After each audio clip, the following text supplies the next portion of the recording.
बिस्मिल्लाहिर्रहमानिर्रहीम। अस्सलाम वालेकुम student. I am Wajid Ali combo, chemistry first year chapter 1 और आज हम पढ़ने जा रहे हैं लिमिटिंग रिएक्टेंट। स्टूडेंट ये टॉपिक जो है ये इस चैप्टर के चंद जो इंपॉर्टेंट टॉपिक्स हैं उनमें शामिल है। कंसेप्चुअल टॉपिक है, तवज्जो से आपको मेरी बातें सुननी होगी। तो आइए हम आगाज करते हैं लिमिटिंग रिएक्टेंट। स्टूडेंट इस टॉपिक में जो जो चीजें हम पढ़ने जा रहे हैं उसमें मेरे पास है लिमिटिंग रिएक्टेंट की डेफिनेशन, और डेफिनेशन के बाद मैं आपको लिमिटिंग रिएक्टेंट के बारे में कुछ इंपॉर्टेंट पॉइंट्स वो आपके साथ शेयर करूंगा। इसके बाद एग्जांपल्स हम पढ़ेंगे, केमिकल एग्जांपल्स। उसके बाद हम ना कुछ शॉर्ट आंसर क्वेश्चन पढ़ेंगे जो एग्जाम में लिमिटिंग रिएक्टेंट से रेलेवेंट पूछे जाते हैं, और नेक्स्ट लेक्चर में जाकर आप लिमिटिंग रिएक्टेंट से रेलेवेंट न्यूमेरिकल टाइप क्वेश्चंस इनको डिस्कस करें। ये हमारे टारगेट्स हैं लिमिटिंग रिएक्टेंट के टॉपिक में। मैं आगाज करता हूं डेफिनेशन से। स्टूडेंट्स, डेफिनेशन से पहले ना लिमिटिंग रिएक्टेंट का लफ्ज जो है ना, टर्म, इसको जरा हम स्टडी, इसका मीनिंग क्या बात है। लिमिटिंग रिएक्टेंट दो इसमें चीजें आ गई। लिमिटिंग, ये लिमिट से निकला। लिमिट का मतलब है रोक देना, सीज, स्टॉप, लिमिट, रोक देना। ये ना रिएक्टेंट लिखा हुआ है, रिएक्टेंट जेन में रखा है। ये रिएक्टेंट्स नहीं है, प्लूरल नहीं है, ये रिएक्शन नहीं है, ये लिखा हुआ रिएक्टेंट। तो लिमिटिंग रिएक्टेंट वो रिएक्टेंट जो रोक देता है, किसे? केमिकल रिएक्शन को। क्यों रोकता है? क्योंकि ये पहले कंज्यूम हो जाता है। तो वो रिएक्टेंट जो केमिकल रिएक्शन को रोक देता है क्योंकि ये अर्लियर कंज्यूम हो जाता है, हम उसे लिमिटिंग रिएक्शन कहते हैं। देखें, मेरे पास ना ये एक रिएक्शन है, A plus B goes to product. Student, इसमें ना दो रिएक्टेंट्स आ गए, ए और बी। मैं फर्ज करता हूं रिएक्शन के दौरान रिएक्टेंट ए कंज्यूम हो गया। चूंकि रिएक्टेंट ए पहले कंज्यूम हो गया, इसके कंज्यूम होने की वजह से रिएक्शन सीज कर गया, रुक गया। बी अभी पड़ा हुआ है। तो वो रिएक्टेंट जो पहले कंज्यूम हो गया, जिसकी वजह से रिएक्शन सीज कर गया, that is called the limiting reactant. और स्टूडेंट, वो रिएक्टेंट जो अभी पड़ा हुआ है उसे हम कहेंगे नॉन लिमिटिंग रिएक्टेंट। मैं ना पढ़ाते हुए स्टूडेंट लिमिटिंग रिएक्टेंट को मैं एल आर से रिप्रेजेंट करूंगा। तो जहां मैं एल आर लिख रहा हूं, इट मींस कि मैं लिमिटिंग रिएक्टेंट उसको शो कर रहा हूं। डेफिनेशन, यही जो हमने ऊपर बातें कही, यही हमारी डेफिनेशन बनी। तो डेफिनेशन में हम क्या कहेंगे? अ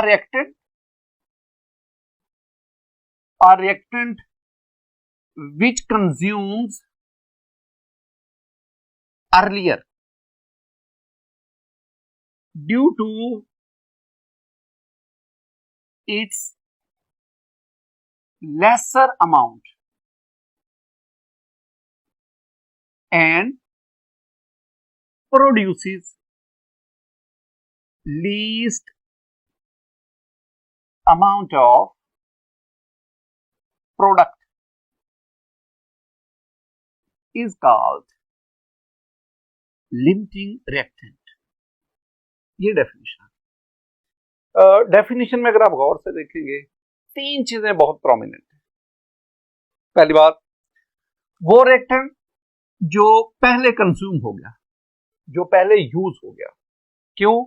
क्योंकि हमने इसको कम अमाउंट में दिया था, स्टोइचियोमेट्रिक अमाउंट से कम अमाउंट में दिया था, and it produces the least amount of product. ये भी दूसरी बात है।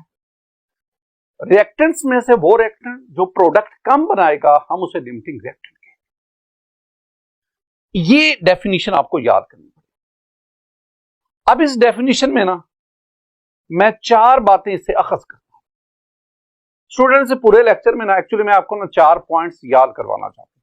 कंसेप्चुअली अगर हम बात करें ना इस टॉपिक को, तो इस टॉपिक में 4 बुनियादी बातें हैं जो हमने समझनी, जिन्हें हमने याद रखना। अगर वो 4 बातें आपके पल्ले पड़ जाती हैं, आपको समझ आ जाती है, तो मैं समझूंगा कि कंसेप्चुअली ये टॉपिक क्लियर हो गया और मेरा आपको समझाने का मकसद पूरा हो। वो 4 पॉइंट्स कौन कौन से? Important points,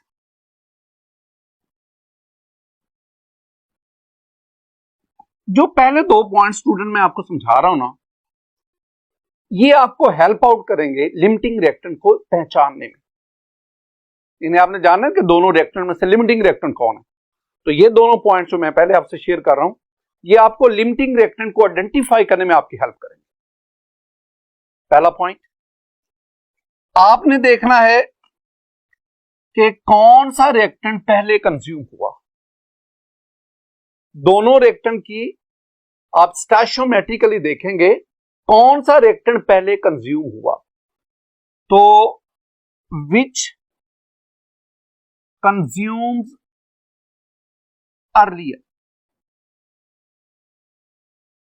which consumes earlier is limiting reactant। एक और भी टेक्निक है लिमिटिंग रिएक्टेंट की आइडेंटिफाई करना। वो रिएक्टेंट जो प्रोडक्ट कम बनाएगा वो लिमिटिंग रिएक्टेंट होगा। which produces least amount of product is limiting reactant। ये जो मैंने 2 बातें लिखी हैं, ये हमें हेल्प आउट करती हैं लिमिटिंग रिएक्टेंट को आइडेंटिफाई करने। तीसरी बात मैं उर्दू में लिख देता हूं, प्रोडक्ट कितना बनता है इसका फैसला लिमिटिंग रिएक्टेंट करता है। मैंने क्या कहा कि limiting reactant is the reactant which produces least amount of product. और अगली बात, प्रोडक्ट बनता भी उतना है जितना लिमिटिंग रिएक्टेंट बनाता है, ये ध्यान में रखना है। मैंने कहा कि प्रोडक्ट बनता भी उतना है जितना लिमिटिंग रिएक्टेंट बनाता है। हम इसे कह सकते हैं the amount of product is controlled by limiting reactant. तो limiting reactant amount of product को कंट्रोल। चौथी बात स्टूडेंट, वो बहुत बहुत इंपॉर्टेंट, चौथा पॉइंट, जरूरी नहीं कि गिवन अमाउंट ऑफ रिएक्टेंट उसमें आपके पास हर केमिकल रिएक्शन में लिमिटिंग रिएक्टेंट हो, जरूरी नहीं। सेंटेंस सुनो, when reactants are in stoichiometric amounts, then no will be limiting reactant। Very important, जरूरी नहीं कि हर केमिकल रिएक्शन में लिमिटिंग रिएक्टेंट हो। क्या हम कह रहे हैं कि जब रिएक्टेंट स्टोइचियोमेट्रिकली आप लेंगे तो फिर उनमें से कोई भी लिमिटिंग रिएक्टेंट नहीं होगा। स्टूडेंट, ये जो 4 पॉइंट्स है ना, अगर आप इसको अंडरस्टैंड कर सकते हैं कंसेप्चुअली, तो समझ लें कि आपकी इस टॉपिक पे एक स्ट्रॉन्ग ग्रिप हो। एग्जाम्पल्स की तरफ बढ़ते हैं। एग्जाम्पल्स की तरफ जाने से पहले ना, मैं आपको लिमिटिंग रिएक्टेंट का कॉन्सेप्ट एक फिजिकल एग्जाम्पल से समझाना चाहता हूं। स्टूडेंट, मेरे पास ये एवरीडे लाइफ के एक वेरी सिंपल एग्जाम्पल है। मेरे पास एक स्टीयरिंग है, 4 टायर्स हैं और इससे एक कार बन रही। अब अगर आप उसको स्टोइचियोमेट्रिकली देखें ना, तो हम जानते हैं कि एक स्टीयरिंग के साथ 4 टायर ही यूज होते हैं। तो this one is the stoichiometric amount. अब इसमें आपके पास कौन सा लिमिटिंग रिएक्टेंट होगा? मैंने एक सेंटेंस आपको याद करवाया। मैंने कहा when the reactants are in stoichiometric amount then no will be the limiting reactant. इसका मतलब है इस केस में आपके पास कोई भी लिमिटिंग रिएक्टेंट नहीं है। और ये हमें बता रहे हैं कि इससे आपके पास एक कार बनेगी, प्रोडक्ट आपके पास एक कार है। दूसरी मेरे पास इसी में, अब अगर मेरे पास 2 स्टीयरिंग हो और 8 टायर्स हो, अब इनमें से लिमिटिंग रिएक्टेंट कौन होगा? स्टीयरिंग और टायर्स में से लिमिटिंग रिएक्टेंट कौन होगा? स्टूडेंट पहले एक स्टीयरिंग 4 टायर्स, अब स्टीयरिंग डबल होके 2 हो गए और टायर्स डबल होके 8 हो गए। इट मींस अगर आप स्टैच्योमेट्रिकली देखें तो स्टैच्योमेट्रिक रेशियो वही रही जो पहले थी। इसका मतलब है in this case again there will be no limiting reactant. यानी ये जो दो बातें मैंने आपको समझाई है ना, इनसे वो सेंटेंस वेरीफाई हो रहा है कि when the reactants are in stoichiometric amount then no will be the limiting reactant. अब हम आगे बढ़ते हैं। Student I have 4 steering and 8 tyres. आपको अब मेरे 3 सवालों के जवाब देने। In this case which is the limiting reactant, steering और टायर्स, कौन limiting reactant? And the second one, how many cars are formed, यानी अब प्रोडक्ट कितना बनेगा। और तीसरा क्वेश्चन है कि how much non limiting reactant left behind, जो दोनों में से नॉन लिमिटिंग होगा वो कितना बाकी बचेगा। पहले आप इस बात पे आए कि लिमिटिंग रिएक्टेंट कौन है। तो लिमिटिंग रिएक्टेंट कौन है, मैंने आपको 2 बातें बताई। आप उन दोनों में से किसी भी तरीके से लिमिटिंग रिएक्टेंट को फाइंड आउट कर सकते हैं। पहला तरीका, आप इन दोनों में से देखें अर्लियर कंज्यूम कौन हुआ। वेरी सिंपल अप्रोच, अगर एक स्टीयरिंग के साथ 4 टायर यूज होते हैं तो 2 स्टीयरिंग के साथ 8 टायर यूज हो गए। टायर्स 8 के 8 खत्म हो गए, स्टीयरिंग 4 में से 2 खत्म हुए। इसका मतलब यह हुआ कि आपके पास जो टायर्स हैं they consumes earlier, so tyre in this case tyres are the limiting reactant. दूसरी बात, आप एक दूसरा जो तरीका था वो क्या था कि limiting reactant is the reactant which produces least amount of product. दोनों में से देख लो कारें किस केस में कम बनती हैं। 8 टायर्स हमें कहते हैं 2 कारें बनेंगी, क्योंकि एक कार के लिए 4 टायर्स और 2 कारों के लिए 8 टायर्स। तो 8 टायर्स, 8 टायर हमें कन्विंस करते हैं 2 कारें बनेगी, और 4 स्टीयरिंग कहते हैं 4 कार्स बनेगी। तो एक रिएक्टेंट 2 कार्स बना रहा है, दूसरा रिएक्टेंट 4 कार्स बना रहा है। जो रिएक्टेंट कम प्रोडक्ट बनाएगा that is the limiting reactant. So the tyres in this case they are the limiting reactant. तो आप लिमिटिंग रिएक्टेंट को 2 तरह से उसको आइडेंटिफाई कर सकते हैं। अब दूसरी बात, how many cars will be the form. इसका मतलब हुआ, ये अगला सेंटेंस हो, मैंने 4 बातें आपको याद करनी। मैंने कहा था कि प्रोडक्ट उतना बनता है जितना लिमिटिंग रिएक्टेंट बना। तो limiting reactant in this case is the tyres and according to tyres there should be 2 cars. तो प्रोडक्ट जो कार्स हैं वो 2 बनेंगे। अब तीसरी बात, how much non limiting reactant left behind. Non limiting कितना, non limiting in this case they are the steering, कितने बचे? 4 में से 2 यूज हो गए, तो कितने बचे? 2। ये आपके पास ये एक आसान सी एग्जांपल है स्टूडेंट, जिससे आप लिमिटिंग रिएक्टेंट उसके कॉन्सेप्ट को आसानी से अंडरस्टैंड कर सकते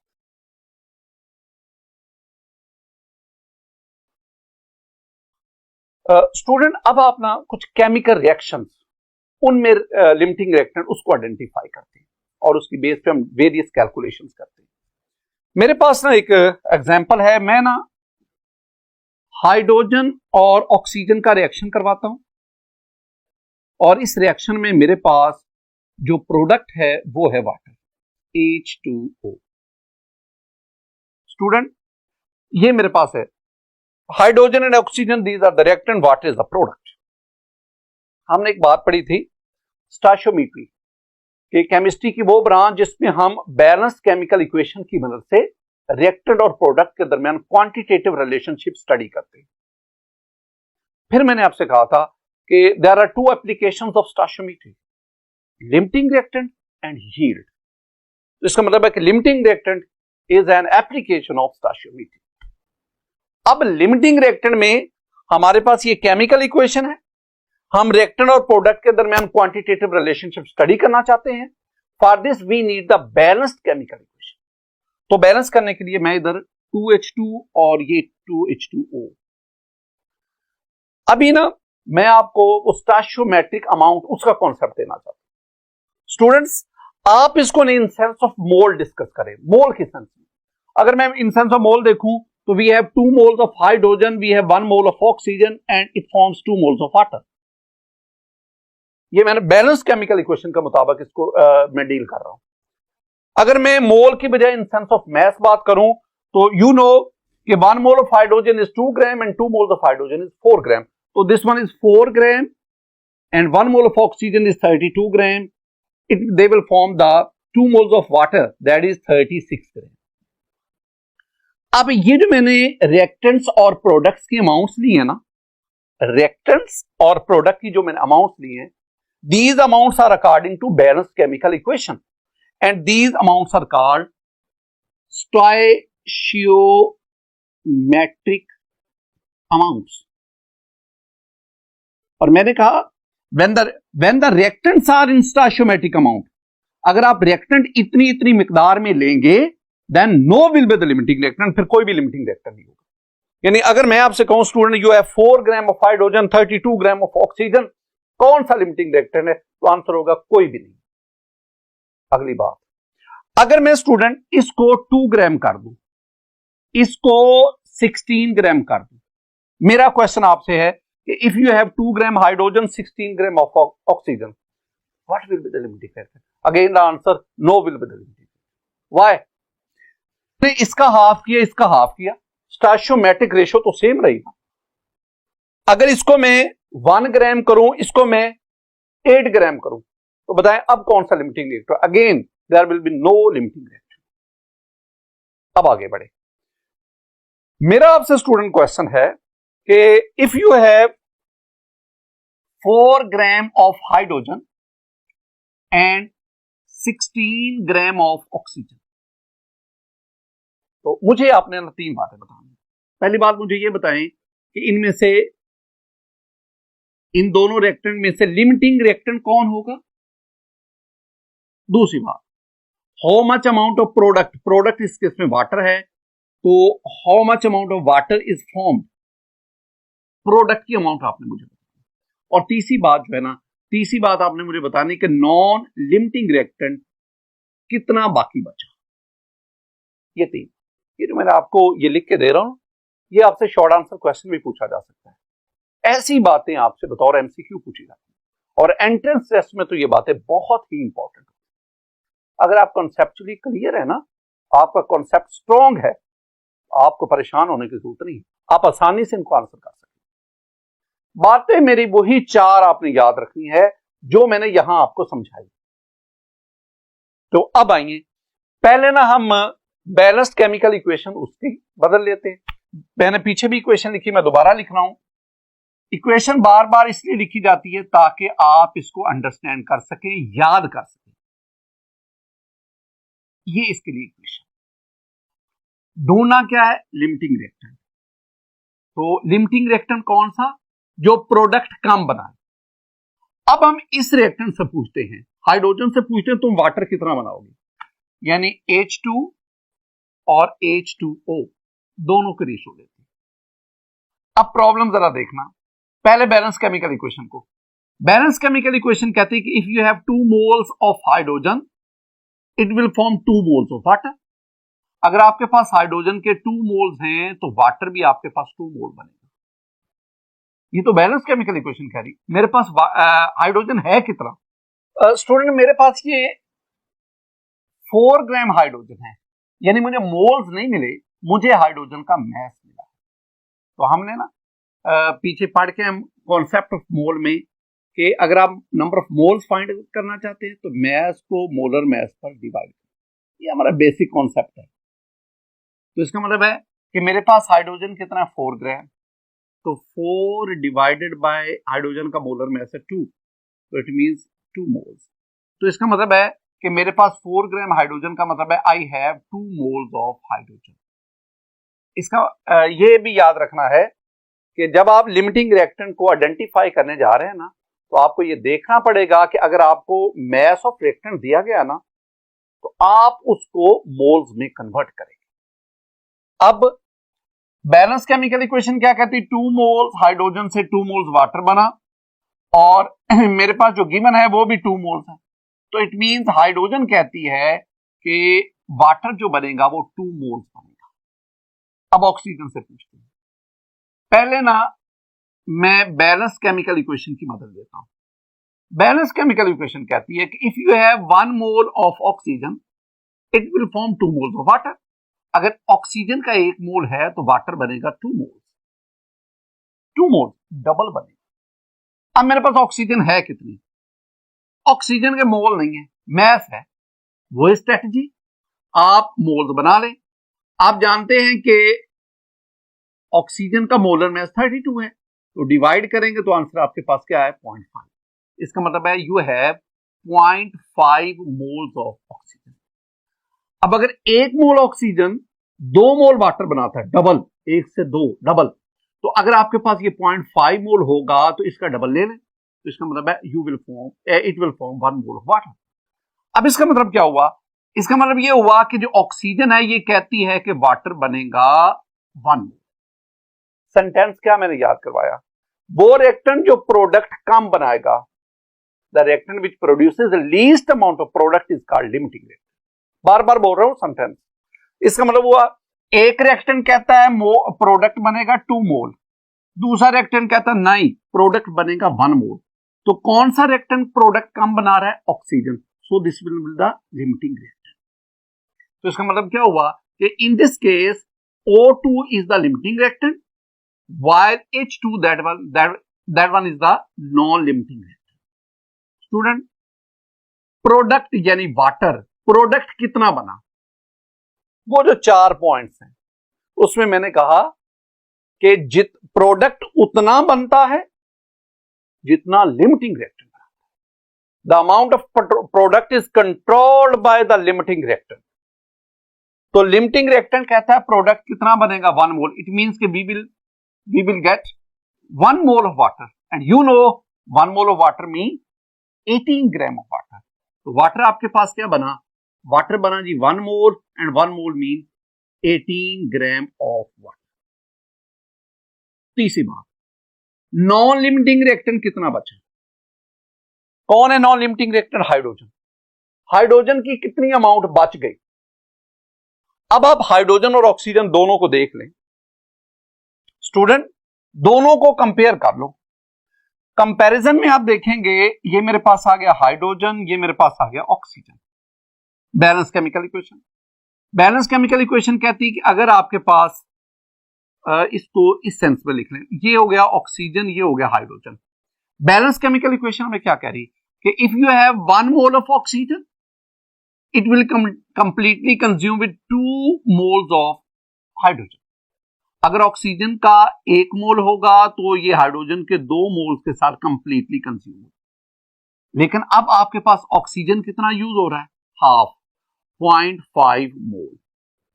1 मोल के साथ 2 मोल, डबल, तो 0.5 का डबल लेंगे तो क्या होगा? 1 मोल। इसका मतलब है कि आपके पास 0.5 मोल ऑक्सीजन के साथ हाइड्रोजन कितने मोल यूज होगा? 1 मोल। है आपके पास हाइड्रोजन कितना? 2 मोल। तो इसका मतलब है out of 2 moles of hydrogen 1 mole consume हो गया, तो बाकी कितना बचा? 1 मोल। तो non limiting reactant that is hydrogen कितना बचा? ये बचा 1 मोल। और student you know 1 mole of hydrogen mean 2 gram of hydrogen. मैं इन सेंस ऑफ मोल भी बात कर रहा हूं, इन सेंस ऑफ मैस भी बात कर रहा हूं। आपसे ना इसे जरूरी नहीं कि 4 ग्राम हाइड्रोजन 16 ग्राम ऑक्सीजन ही हो, इन दोनों की अमाउंट को वो चेंज भी कर सकते हैं, जो मर्जी अमाउंट दे दे। अगर आप कंसेप्चुअली क्लियर हैं तो आप उसको आसानी से कैलकुलेट कर सकते हैं। अगला पॉइंट, एग्जांपल नंबर 2 पे आते हैं स्टूडेंट, और इसमें मैं ये चेक करूंगा कि आपने अब तक कितना लिमिटिंग रिएक्टेंट को कितना परसीव, लेक्चर को कितना समझ पाए। साथ साथ मेरे आप मूव करेंगे लेक्चर में। ये मेरे पास एग्जांपल है कि कार्बन ऑक्सीजन से मिला, कार्बन डाइऑक्साइड बना। 1 mole of carbon, 1 mole of oxygen, we get 1 mole of carbon dioxide. Very simple. अब आपसे मैं कहता हूं student you have 6 gram of carbon and 32 gram of oxygen. मेरे वही 3 क्वेश्चन हैं कि बताएं दोनों में से लिमिटिंग रिएक्टेंट कौन है। दूसरा मेरा क्वेश्चन, बताओ प्रोडक्ट कितना बना, amount of product obtained, product इस केस में कौन है, कार्बन डाइऑक्साइड, वो कितना बना।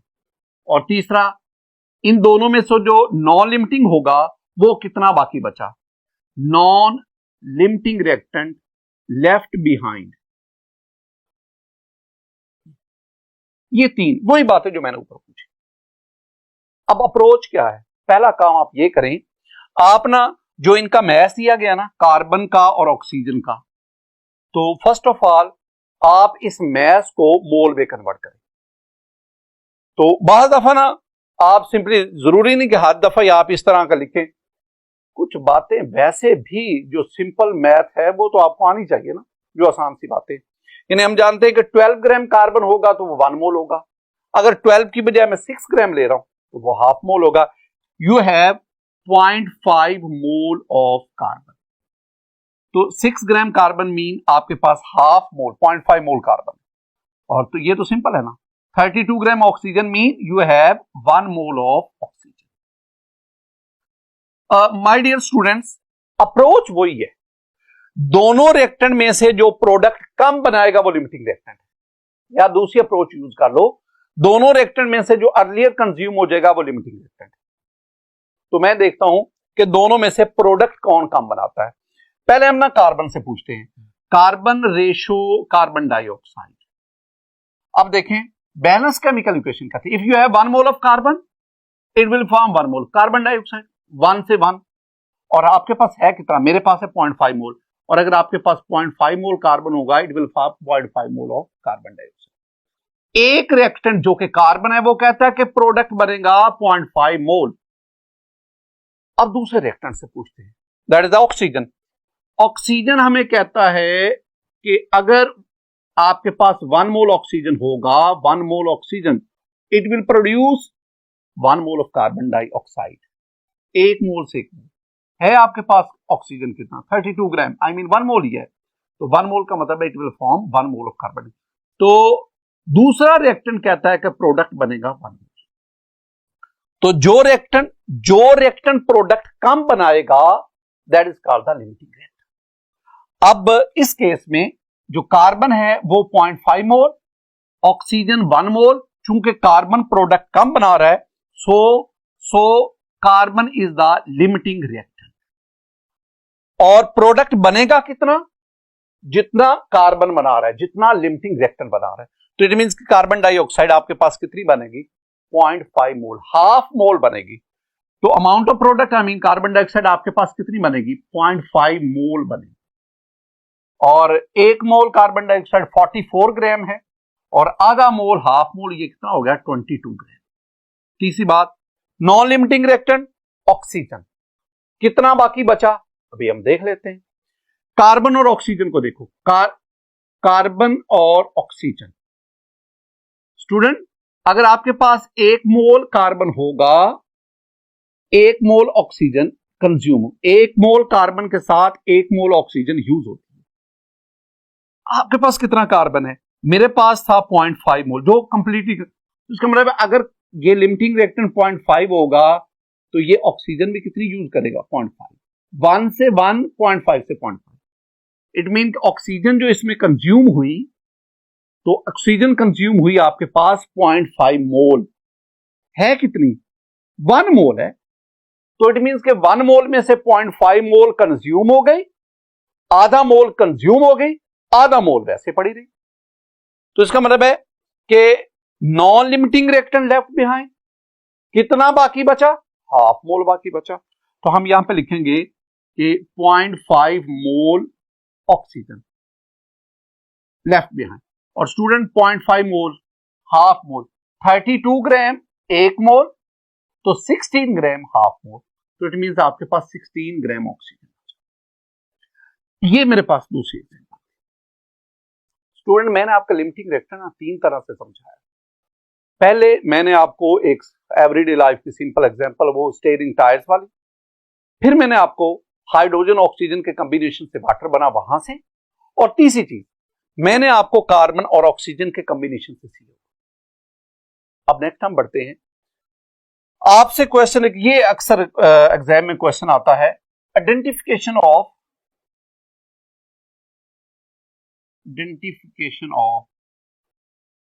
limiting reactant.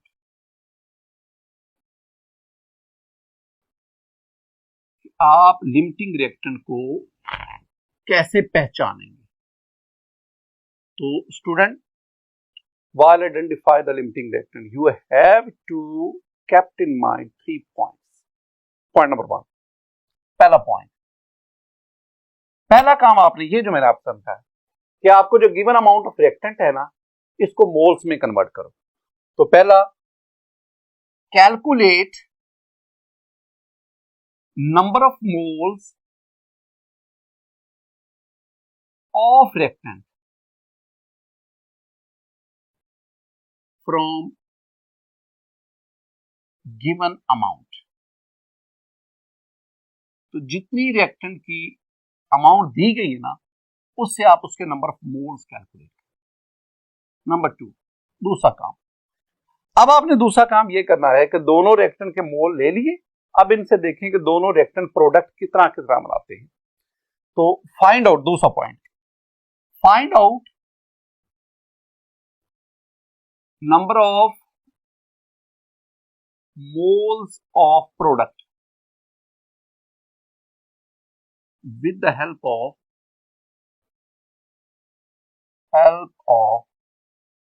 balanced chemical equation। ये दूसरा। और तीसरी बात जो मैंने बार बार आपको समझाई कि वो रिएक्टेंट जो प्रोडक्ट कम बनाएगा उसको आप लिमिटिंग रिएक्टेंट के तौर पर identify the reactant which produces least amount of product as limiting reactant।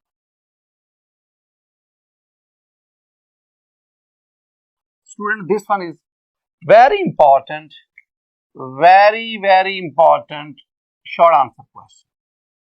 बिल्कुल इससे मिलता जुलता एक और शॉर्ट आंसर क्वेश्चन जो अक्सर पूछा जाता है। क्वेश्चन क्या है? शॉर्ट आंसर क्वेश्चन है, the concept of limiting reactant is not applicable on the